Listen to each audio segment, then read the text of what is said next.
Break के बाद स्वागत है। मैं हूं आपके साथ रितेश कुमार गौतम और बात करेंगे देवभूमि उत्तराखंड की। मुख्यमंत्री पुष्कर सिंह धामी के निर्देश पर चलाए जा रहे ऑपरेशन कालनेमी के तहत देहरादून पुलिस ने ममून हसन नामक बांग्लादेशी को गिरफ्तार किया। बता दें कि आरी फर्जी दस्तावेजों से सचिन चौहान बनकर नेहरू कॉलोनी में रह रहा था और क्लब में बाउंसर का काम करता था। तो वहीं प्रदेश वक्फ बोर्ड के अध्यक्ष शादाब शम्स ने कालनेमी ऑपरेशन की सराहना की और कहा कि ऐसे लोगों पर सख्त कार्रवाई होना जरूरी है। ये देवभूमि उत्तराखंड है, यहाँ झूठ के लिए स्थान नहीं है। युवा मुख्यमंत्री का मत बिल्कुल स्पष्ट है, सही को छेड़ना नहीं है और गलत को छोड़ना नहीं है। उसी तर्ज के ऊपर युवा मुख्यमंत्री ने कालनेमी जो कार्यक्रम चलाया है, उसमें जो भी लोग अपनी आइडेंटिटी को छुपाकर झूठी आइडेंटिटी के साथ रह रहे हैं, मुझे लगता है ये देवभूमि है। यहाँ महासु देवता भी हैं और यहाँ न्याय के देवता भी हैं और किसी कीमत पर भी यहाँ अन्याय को बर्दाश्त नहीं किया जाएगा। जो अपनी झूठी पहचान दिखाकर यहाँ रह रहे हैं वो कल को कोई बड़ा कांड कर सकते हैं, देश की सुरक्षा के लिए खतरा है। तो मुझे लगता है कि देश की सुरक्षा के लिए अत्यंत महत्वपूर्ण है कि ऐसे लोग जो अपनी आइडेंटिटी को छुपाकर या आइडेंटिटी बदलकर इस प्रदेश में रह रहे हैं, उनके खिलाफ सख्त से सख्त कार्रवाई होनी चाहिए किसी कीमत पर भी, चाहे वो समून हो या वो कोई और हो। कोई भी हो जो नाम बदल के यहाँ रहेगा, इसका मतलब उसके मन में कोई द्वेष है, कोई गलत भावना है और ऐसे लोगों का चिन्हीकरण करके ऐसे लोगों के खिलाफ सख्त कार्रवाई करनी चाहिए। उत्तराखंड में 2027 कुंभ को लेकर विवाद देखने को मिल रहा है, जहां कुछ साधु सन्यासी अर्ध कुंभ को पूर्ण कुंभ के रूप में मनाने का विरोध कर रहे हैं। तो वहीं बीजेपी के प्रदेश अध्यक्ष महेंद्र भट्ट ने कहा कि कुंभ का नाम ही कुंभ है, 6 वर्ष और 12 वर्ष में होने वाला कुंभ ही कहलाता है। उन्होंने स्पष्ट किया कि कुंभ की व्यवस्था अर्ध दृष्टिकोण से नहीं बनती। नाम कुंभ ही होता है और जो 6 वर्ष में होता है उसको भी कुंभ ही कहते हैं, 12 वर्ष वाले को भी कुंभ ही कहते हैं। ले नाम की शब्दावली में पढ़ना नहीं चाहिए। कुंभ की व्यवस्था कोई अर्ध के दृष्टिकोण से नहीं बनती है। कुंभ की व्यवस्था बनेगी तो उसी आधार पर बनेगी जिस आधार पर कुंभ का आयोजन 12 वर्ष में होता है। इसलिए व्यवस्थाओं की दृष्टि से अगर उसे कुंभ कहा जा रहा है तो कांग्रेस पर उस पर आपत्ति नहीं करनी चाहिए। ये जो कुंभ होगा ये भी कुंभ की भाव के साथ ही वहां स्नान होंगे, शाही स्नान होंगे, बड़ी संख्या में करोड़ों की, मैं करोड़ शब्द लेकर कह रहा हूँ, पिछली बार करोड़ की संख्या का पारा हुआ है। इसी संख्या में अगर लोग आते हैं, श्रद्धालु आते हैं, तो हम इस कुंभ को भी बहुत व्यापक रूप से संपन्न कराएंगे। तो वहीं हल्द्वानी के बनफूलपुरा क्षेत्र में दिल्ली ब्लास्ट की जांच के दौरान एनआईए ने बिलाली मस्जिद के मौलाना आसिम और एक सहयोगी को गुप्त कार्रवाई में गिरफ्तार किया। एजेंसी को अहम इनपुट मिलने के बाद ये कार्रवाई की गई। फिलहाल पुलिस कोई भी टिप्पणी नहीं कर रही है। हल्द्वानी का बनभूलपुरा एक बार फिर से सुर्खियों में बनता दिख रहा है। जी हां, पिछले दिनों हल्द्वानी में बनभूलपुरा में जो अतिक्रमण को लेकर तमाम कार्रवाइयां हुई थी, उसके बाद फिर से बनभूलपुरा एक नई चीज के लिए सामने नजर आ रहा है। कल देर रात एनआईए, नेशनल इन्वेस्टिगेशन एजेंसी, राष्ट्रीय सुरक्षा की टीम ने कल बनभूलपुरा में छापा मारा, जहां से 2 लोगों को हिरासत में लिया गया है। बताया जा रहा है कि उन 2 लोगों में एक हल्द्वानी की बिलाली मस्जिद में नमाज पढ़ाने वाले इमाम और उसके एक साथी को कल देर रात एनआईए की टीम ने गिरफ्तार किया है। सूत्रों के अनुसार जो अभी तक पता चला है वो बताया जा रहा है कि ये दोनों ही लोग दिल्ली बम ब्लास्ट से कहीं ना कहीं किसी न किसी माध्यम से जुड़े पाए गए हैं, जिसके तहत एनआईए की ये कार्रवाई की गई है। अब देखने वाली बात होगी कि ये कहां तक इसमें सत्यता पाई जाती है। फिलहाल अभी जो हल्द्वानी में कहा जा रहा है, हल्द्वानी में जिस तरीके का माहौल है, तो उसको देखते हुए ये लग रहा है कि आने वाले दिनों में भी इस तरीके की कार्रवाइयां और की जा सकती है, क्योंकि पुलिस अभी चौकन्ना, पुलिस का पूरा महकमा है और तमाम जो पुलिस की टीमें हैं वो लगाई गई हैं, सुरक्षा की जो टीमें हैं वो यहाँ लगी हुई हैं। और साथ ही साथ बताया जा रहा है कि जो एनआईए ने कल जो गिरफ्तारियां की हैं, शायद उन गिरफ्तारियों की संख्या और ज्यादा बढ़ाई जा सकती है। हालांकि पुख्ता तौर पर अभी कुछ कहना है नहीं, पुख्ता तौर पर नहीं कहा जा सकता, लेकिन जितने भी सूत्रों के हवाले से जो खबर आ रही है उसके अनुसार अभी एनआईए की टीम की नजर बनभूलपुरा में लगातार बनी हुई है और आने वाले समय में शायद कुछ गिरफ्तारियां और की जा सकती हैं। अब बनभूलपुरा तमाम तरीकों से वैसे भी पहले भी सेंसिटिव जोन के तौर पर देखा जाता था और अभी हाल फिलहाल में जिस तरीके से अवैध प्रमाण पत्रों की बात आई तो अवैध जो स्थायी निवास प्रमाण पत्र बनाए जा रहे थे उसके भी कनेक्शन कहीं ना कहीं बनभूलपुरा से जुड़े दिखाई दिए। अब ये समय की गर्त में छिपा है कि ये सारी जो घटनाक्रम है ये सब एक साथ मिलता है या फिर इनमें कोई बीच में लिंक नहीं पाया जाता है, ये तो आने वाला वक्त ही बता पाएगा। फिलहाल जो पुलिस की तरफ से कहा जा रहा है, पुलिस ने अभी फिलहाल आधिकारिक तौर पर कुछ भी कहने से साफ मना कर दिया है। पुलिस के अधिकारी अभी इंतजार कर रहे हैं कि एनआईए की तरफ से क्या कुछ कार्रवाई की जाती है, लेकिन फिलहाल हल्द्वानी शहर और कुमाऊं भर का जो क्षेत्र है वो कहीं ना कहीं इस एनआईए की रेड से जरूर सदमे में है। जनता टीवी के लिए संजय प्रसाद, हल्द्वानी से। रुड़की के पिरान कलियर क्षेत्र के हददीपुर गांव में दर्दनाक हादसा हुआ। बजरी से भरी बेकाबू ट्रैक्टर ट्रॉली ने बाइक सवार पूर्व उप प्रधान चंद्र प्रधान और मटरू को कुचल दिया, जिससे दोनों की मौके पर ही मौत हो गई। वहीं हादसे के बाद चालक वाहन सहित फरार हो गया है। हालांकि पुलिस और प्रशासन हालात को काबू करने में जुटे हैं।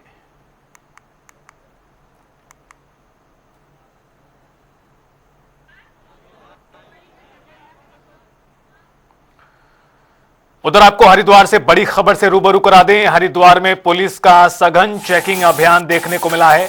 हर चौराहे पर बड़ी चौकसी। दिल्ली लाल किला कार ब्लास्ट के बाद हरिद्वार में हाई अलर्ट किया गया है। एसएसपी के नेतृत्व में जिले भर में सुरक्षा व्यवस्था को कड़ी किया गया है। मुख्य चौराहों, भीड़ भाड़ वाले इलाकों में लगातार चेकिंग की जा रही है। जिले की सीमाओं पर वाहनों की कड़ी जांच की जा रही है। प्रवेश करने वाले व्यक्तियों के दस्तावेजों की भी जांच तेज है।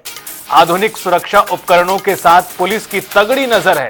संदिग्ध वाहनों की तलाशी में जुटी है पुलिस की टीमें। अपराध नियंत्रण को लेकर पुलिस का यह विशेष अभियान जारी है।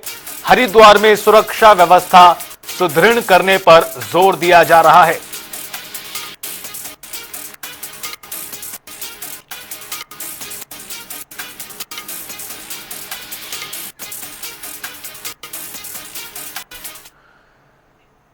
तो वहीं रुड़की में जॉइंट मजिस्ट्रेट दीपक रामचंद्र सेठ ने अचानक सीएससी सेंटरों पर औचक निरीक्षण किया और इस दौरान कई केंद्रों पर अनियमितताएं मिली। कहीं जरूरी दस्तावेज पूरे नहीं थे तो कहीं सेवाओं में लापरवाही थी। तो वहीं अफसर ने संबंधित संचालकों को नोटिस जारी कर 1 सप्ताह में जवाब तलब किया है। साथ ही समय पर जवाब नहीं देने पर कार्रवाई की बात भी कही।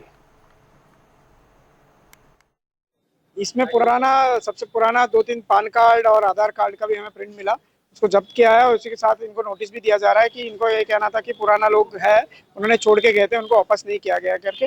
और मैंने ज्ञानता से पूरा सिस्टम में चेक किया कि उनके पास कुछ ऐसा फोटोशॉट के माध्यम से हमारा कुछ डॉक्यूमेंट फर्जी बना रहा है कि नहीं, ऐसा कुछ पाया नहीं हमें। और साथ ही साथ इलेक्शन के दौरान भी अभी चलने वाला है, उसको प्रिंट निकालने वाला भी काम, सिर्फ उनको सूची देने का ही काम हो रहा है। और बाकी कई 1-2 लोगों से बात किया हमने, इनका ओवर रेट का भी प्रिलिमिनरी दौर पे तो दिख रहा है।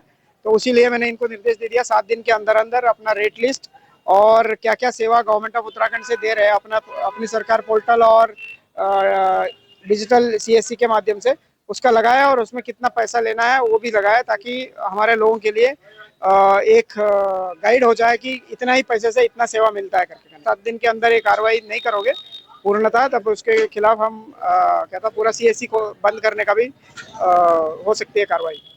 नहीं, इसमें ना दो मूल निवास पत्र के लिए उन्होंने दिया है, 2 स्थायी निवास पत्र के लिए दिया था, उसमें 350 रुपए का बताया। उसी हिसाब से ही इनको नोटिस और जाएगा ताकि अपना रजिस्टर मेंटेन करे और साथ में इनको कौन सेवा दे रहे हैं उनका भी साइन ले ले। निर्धारित रेट होता ही होता है, अपने कई सेवा होता है। फॉर एग्जांपल अब इन्होंने अभी प्रिंट निकाला होगा, उनके लिए अलग से साइबर रेट के अनुसार वो प्रिंट के अनुसार पैसा लेते हैं। उसके अलावा पोर्टल में चढ़ने के लिए सिर्फ 40 रुपए होता है एक सर्टिफिकेट के लिए। फॉर एग्जांपल आपको पान कार्ड भी लेना होगा, लगभग 189 कुछ रुपये सा होता है, उतना ही भरना पड़ता है ऑनलाइन। उसके अलावा सीएससी का भी सेवा शुल्क होता है, वो अलावा पान कार्ड के लिए 100 रुपये लेते हैं, कई लोग 50 रुपये भी लेते हैं। तो आपको लगभग 300 रुपये के अंदर पान कार्ड मिलना चाहिए। ऐसे ही इधर आपके अपनी सरकार से मिलने वाले में सीएससी वाले खुद अपना पैसा लेते हैं और ऑनलाइन में भी 40 रुपये, 40-50 90 रुपए में पूरा सेवा होना चाहिए। दोनों आईडी वैलिड पाया गया, दोनों के आईडी के एड्रेस रुड़की लिखा गया था, ऐसे नहीं रामपुर चुंगी। तो मुझे इसलिए मैंने उनको बताया कि कहीं और जगह पे आप चला रहे हो तो उसको तुरंत आप हमें सूचना भी दे दें, नहीं तो हमें कई जगह से पता चलता है तो हम करा देंगे उसके खिलाफ भी। अभी तो एक आईडी निरस्त करने के लिए भी मैंने निर्देश दिया। उत्तराखंड पावर कॉरपोरेशन लिमिटेड ने प्रदेश भर में स्मार्ट मीटर लगाने पर रोक लगा दी है। किच्छा के कांग्रेस विधायक तिलक राज बेहड़ ने इसका स्वागत करते हुए कहा कि जनता आगामी चुनाव में इसका जवाब देगी। तो वहीं बीजेपी के विधायक विनोद चमोली ने तकनीकी लाभ बताते हुए स्मार्ट मीटर की आवश्यकता पर जोर दिया।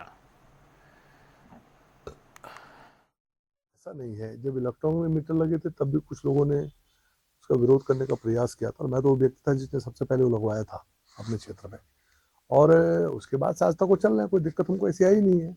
ऐसे ही स्मार्ट मीटर का भी एक इशू आया था, विधानसभा में भी पूरी चर्चा इस पर हुई और बताया गया था भाई स्मार्ट मीटर किस तरह से काम करेंगे और पोस्ट पेड होंगे। पहले डाउट था कि प्रीपेड होंगे तो अगर मान लो पेमेंट नहीं है तो उस देर बिजली नहीं चलेगी, ऐसा करके एक संशय था, तो विधानसभा में वो स्पष्ट कर दिया गया था। और अगर कोई टेक्निकल कोई कमी है, कोई फॉल्ट है तो वो दूर किया जाएगा, तो टेक्निकल चीजें हैं, लेकिन स्मार्ट मीटर लगाना गलत है ये कहना उचित नहीं है। आज टेक्नोलॉजी कहाँ से कहाँ तक पहुंच गई है, अब नई टेक्नोलॉजी को हमको अडॉप्ट करना चाहिए। अभी आप देखो ना, ये पेटीएम वगैरह के माध्यम से हम दुनिया में सबसे अधिक ट्रांजेक्शन कर रहे हैं डिजिटल पेमेंट के रूप में, तो देश वहां तक पहुंच गया है। तो हमको जो नई टेक्नोलॉजी इंट्रोड्यूस हो रही हैं उनका लाभ उठाना चाहिए, उसके प्रति नेगेटिव भाव रखना ठीक नहीं है। पहले भी कहा था स्मार्ट मीटर गरीबों का खून चूसने वाला है, स्मार्ट मीटर नहीं लगने चाहिए, विरोध किया था।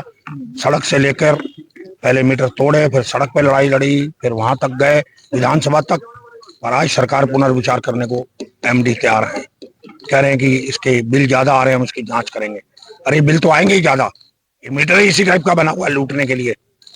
ये जनता की लड़ाई की पर मोहर लगी है, ये जनता की लड़ाई है जो जीती गई है, और आगे भी फिर दोबारा लड़ाएंगे तो फिर इस लड़ाई को लड़ा जाएगा। मीटर नहीं लगने देंगे, विरोध इसका जारी रहेगा। हरिद्वार में उत्तराखंड पुलिस मुख्यालय के निर्देश पर सिटी और देहात क्षेत्रों में व्यापक चेकिंग अभियान चलाया गया। सभी कोतवाली और थाना क्षेत्रों में अधिकारियों ने सड़कों पर उतरकर 4 पहिया और 2 पहिया वाहनों की जांच की। पुलिस ने संदिग्ध गतिविधियों पर कड़ी नजर रखते हुए लोगों से भी सतर्क रहने को कहा। पुलिस मुख्यालय के निर्देशानुसार लगातार जनपद में सघन चेकिंग अभियान चलाया जा रहा है, जिससे आमजन में कानून के प्रति आस्था भी रहे और विश्वास भी रहे, और उसी के साथ साथ अपराधियों में भय भी रहे। इसी को ही संकल्प को साझा करते हुए सभी व्हीकल्स को और लोगों को चेक किया जा रहा है। जैसा कि आप देखेंगे, अभी आप यहाँ से आए हैं नेहरू चौक और सिलपुर वगैरह में भी सभी जगह चेकिंग अभियान चलाया जा रहा है, और इसको हम लगातार चलाए रखेंगे ताकि कोई अप्रिय घटना ना हो और आमजन में विश्वास की भावना लगातार निरंतर बढ़ती रहे।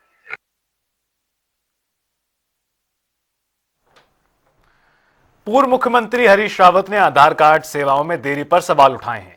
तो वहीं भाजपा प्रवक्ता कुंवर जपेंद्र सिंह ने बताया कि फर्जी दस्तावेज और सुरक्षा जांच के कारण प्रक्रियाओं में विलंब हो रहा है, लेकिन पात्र लोगों के आधार कार्ड और प्रमाण पत्र जारी किए जा रहे हैं।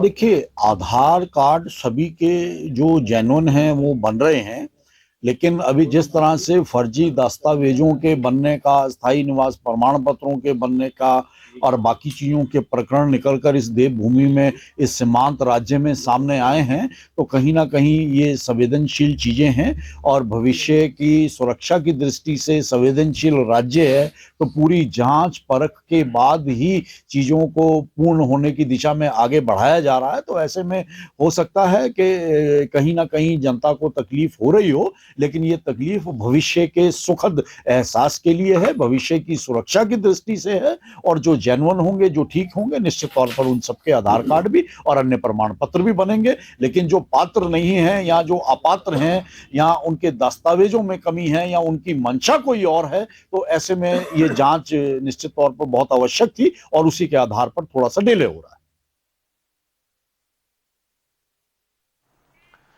हरिद्वार में नशा मुक्त भारत अभियान को लेकर जिलाधिकारी मयूर दीक्षित की अध्यक्षता में बैठक की गई। इस दौरान 7 दिसंबर को होने वाले राज्य विधिक सेवा प्राधिकरण के कार्यक्रम पर चर्चा हुई। विभिन्न विभाग, स्वयंसेवी संस्थाओं की भागीदारी सुनिश्चित करने के निर्देश दिए गए हैं। देखिए, राज्य विधिक सेवा प्राधिकरण की ओर से एक कार्यक्रम नशा मुक्त भारत को लेकर 7 दिसंबर को प्रस्तावित है और उसको हम लोग अभी उसकी बैठक की गई। इसमें एक कंसल्टेशन वर्कशॉप और एक आउटरीच प्रोग्राम भी रहेगा, जिसमें नशा मुक्त भारत की ओर जो विभागों के द्वारा कार्य किया जा रहा है, कुछ स्वयंसेवी संस्थाओं के द्वारा जो कार्य किया जा रहा है, उसके बारे में चर्चा की जाएगी। साथ ही वहाँ विभिन्न विभागीय स्टॉल्स भी लगाई जाएंगी, जिसमें कि लाभार्थियों को विभिन्न योजनाओं का लाभ दिया जाएगा। और मैं सभी जनपद वासियों से अनुरोध करता हूँ कि इस प्रोग्राम में बड़ी संख्या में आकर उस प्रोग्राम में सभी जो स्टॉल्स हैं विभागीय योजनाओं का लाभ लें और आगे आने वाले 5 से 6 दिन में और इस कार्यक्रम की हम रूपरेखा फाइनल करेंगे। देखिए, इस कार्यक्रम का मुख्य उद्देश्य जागरूकता फैलाना है। उसी क्रम में कॉलेज के बच्चे और साथ ही स्कूल के बच्चों की पोस्टर मेकिंग प्रतियोगिता हो गई, चित्रकला प्रतियोगिता हो गई, इस बारे में भी वहाँ पे इवेंट्स कराए जाएंगे और जो अच्छा वहाँ पे जिनके अच्छे पोस्टर्स होंगे रैंकिंग दी जाएगी और साथ ही जो मुख्य अतिथिगण होंगे उनके द्वारा उसमें पुरस्कार भी दिए जाएंगे। हरिद्वार के लक्सर में स्कॉलर होम पब्लिक स्कूल का वार्षिक उत्सव धूमधाम से मनाया गया। रंगारंग कार्यक्रम में बच्चों ने भी अपनी प्रस्तुति दी। वहीं मुख्य अतिथि उत्तर प्रदेश के पूर्व कैबिनेट मंत्री साहब सिंह सैनी ने प्रतिभावान बच्चों को पुरस्कार देकर मनोबल बढ़ाया और कहा कि ऐसे कार्यक्रम बच्चों की प्रतिभा को आगे बढ़ाते हैं। क्षेत्र में स्कॉलर होम जो स्कूल ये गुरुजी ने खोला है, आदरणीय ब्रह्मपाल जी ने, ये अभी माननीय मंत्री जी ने कहा कि ये एजुकेशन के हीरो हैं। ये जब यहाँ पर हमारे शिक्षा अधिकारी थे तब भी इन्होंने ऐसे काम किए, अद्भुत काम किए और आज भी ये विद्यालय खोलकर इस ग्रामीण क्षेत्र को वो सौगात दी है कि जो वास्तव में अभी मंत्री जी ने कहा था अपने भाषण में कि आज के बच्चे हमारा कल का भविष्य है। तो बच्चों की एजुकेशन का केंद्र इन्होंने खोल करके इस क्षेत्र को एक जो है बहुत ही जबरदस्त सौगात दी है और मैं तो कहता हूं कि इस क्षेत्र से ऐसी ऐसी प्रतिभाएं इस विद्यालय से निकलेगी कि कहीं ना कहीं देश के किसी ना किसी स्तर पर जाकर वो इस विद्यालय का नाम रोशन करेंगी, अपने पेरेंट्स का नाम रोशन करेंगी। तो मैं तो इनको बहुत बहुत बधाई और शुभकामनाएं देना चाहता हूं और उम्मीद करता हूं कि ये विद्यालय बहुत जल्दी बड़ी ऊंचाइयों को छुएगा। धन्यवाद। इस स्कॉलर होम का जो हमारे संस्थापक हैं इसके बारे में ब्रह्मपाल जी, मुझे कतई कहने में संकोच नहीं है कि एजुकेशन के ये हीरो हैं। एजुकेशन के बारे में और तभी इन्हें बहुत कम समय में शायद मुश्किल से बामुश्किल से मुझे पता है 3 फिलहाल इस बुलेटिन में इतना ही। आप देखते रहिए जनता टीवी।